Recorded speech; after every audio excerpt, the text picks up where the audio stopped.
Imagine doing an entire rebrand, coming out with a song named Karma, only to end up having that backfire on you. Yeah, that's right. This week, Lil Tay is putting her foot forward and giving JoJo Siwa a taste of her own medicine, and we've got to get into it, you guys.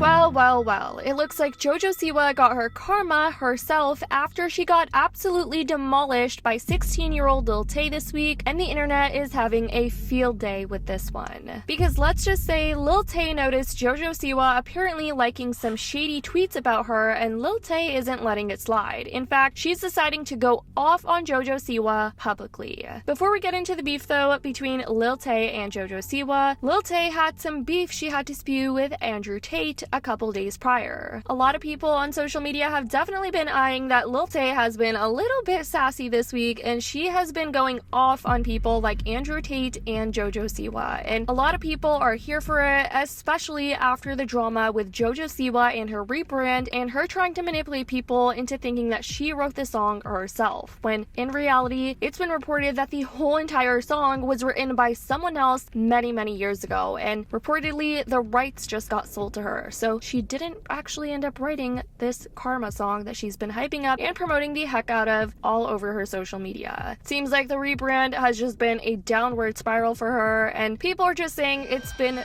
very embarrassing. So I'm thinking music's coming out in July. Like, I gotta bust a nut to get this music done, right? Here we are. But back to Lil Tay, it seems like she's going on this whole tirade recently on social media where she isn't afraid to speak her mind on certain people she finds problematic in this world. One being Andrew Tate. A couple of days ago, Andrew Tate tweeted, "Feminism, promiscuity, liberalism, single parents, and corn. All these would vanish if women obeyed their fathers until they found a partner and obeyed him. Females who lack masculine guidance are the tool of Satan for destruction of the world." And Lil Tay made a response to his tweet that quickly went viral and got over 75,000 likes and over 1 million impressions in just a couple of hours. She clapped back at him and said, "Your father cheated on your mother and made her a single mom to 2 losers. You talk promiscuity, yet have kids with many random women. You talk corn, yet you trafficked women. Feminism exists because of clowns like you. Stop blaming women for everything men cause." She then ended up posting how Andrew Tate ended up blocking her after her tweet at him went viral, captioning it "sunned" laughing emoji. Now fast forward to a couple of days later, it seems like Lil Tay has another opponent on her little Twitter rant that she's been going on this last week. Just yesterday, Lil Tay sparked a public feud with JoJo Siwa following an alleged tweet that JoJo liked, insinuating that she was more superior than Lil Tay in terms of her music career, and this tweet even took a jab at Lil Tay, calling her pathetic and a meme, and claimed she had no career. So obviously that would pretty much piss off almost anyone, and Lil Tay decided to take it to herself, and she was not afraid to hit that at button and publicly blast JoJo Siwa for this. If you take a look over on JoJo's liked posts on Twitter now, the tweet doesn't show up, but a lot of people do genuinely believe she liked this tweet, downgrading Lil Tay because TMZ did publish an article with this exact title. TMZ's article talked about Lil Tay throwing shots at JoJo a couple of days prior to this, since it recently came out that JoJo didn't even write the song that she'd been promoting all over her social media, acting like she wrote it herself and pretty much deceiving everyone into thinking that she has talent, when in reality it was revealed that the rights of the song got sold to her by an artist named Britt Smith, whose lyrics are pretty much the exact same from start to finish. And mind you, Britt's song came out over 10 years ago, so clearly we know who's the original maker of this song. And to make matters worse, when JoJo was asked by TMZ if she stole her song Karma from a singer named Britt Smith, JoJo had the audacity to say, "I didn't steal anything. There's no such thing as stealing. I also don't know who Britt Smith is." Yeah, not so fast. Obviously people didn't let this slide. People all over Instagram reacted to her response saying, "There's no such thing as stealing. JoJo, have you learned nothing?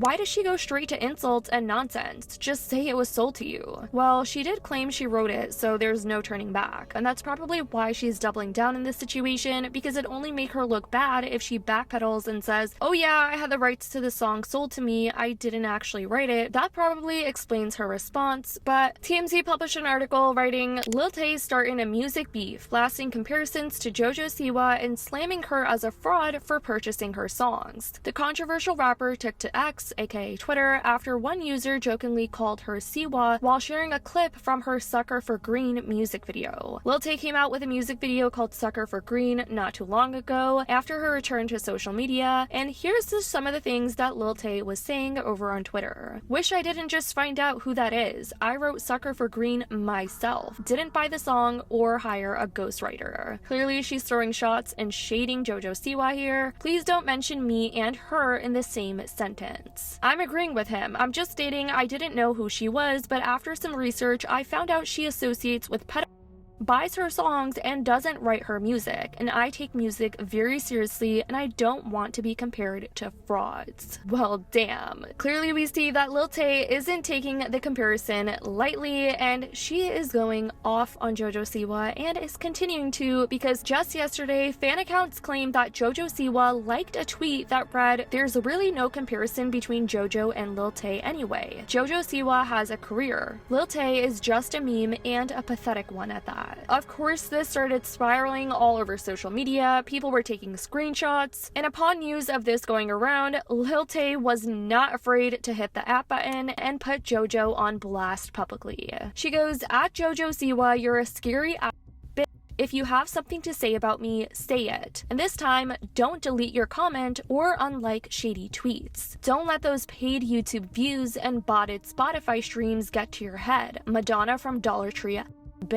Wow, I did not expect Lil Tay to go off that much, you guys. Of course, with this clapback of a response that no one was really expecting from Lil Tay, she instantly started trending all over Twitter. And all over Twitter, people have been saying things like, "Lil Tay and JoJo beefing is not on my 2024 bingo card." Some people think that because Lil Tay is teasing that she's coming out with what seems to be a new song, she's creating this beef with many different people like JoJo Siwa and Andrew Tate publicly to boost her new song that is going to be coming out soon. So some people think that is the reason she's publicly calling these people out, but who really knows? I mean, this definitely isn't a new marketing concept when it comes to these Hollywood influencers and Hollywood stars, but all over Instagram people have been saying things like, "I'm sorry, but JoJo needs to humble herself." Love how this was supposed to be a rebranding and a new era for JoJo, and she's getting ate up by Lil Tay and Britt Smith. Guess she really got karma from stealing music. Anyways guys, this has been the drama with Lil Tay and JoJo Siwa. I definitely want to know what you guys think about this messy beef. Also, what do you think about JoJo Siwa's rebrand and how it's escalating? Let me know your thoughts in the comments down below. I love you guys so much, and as always, I'll see y'all in the next video.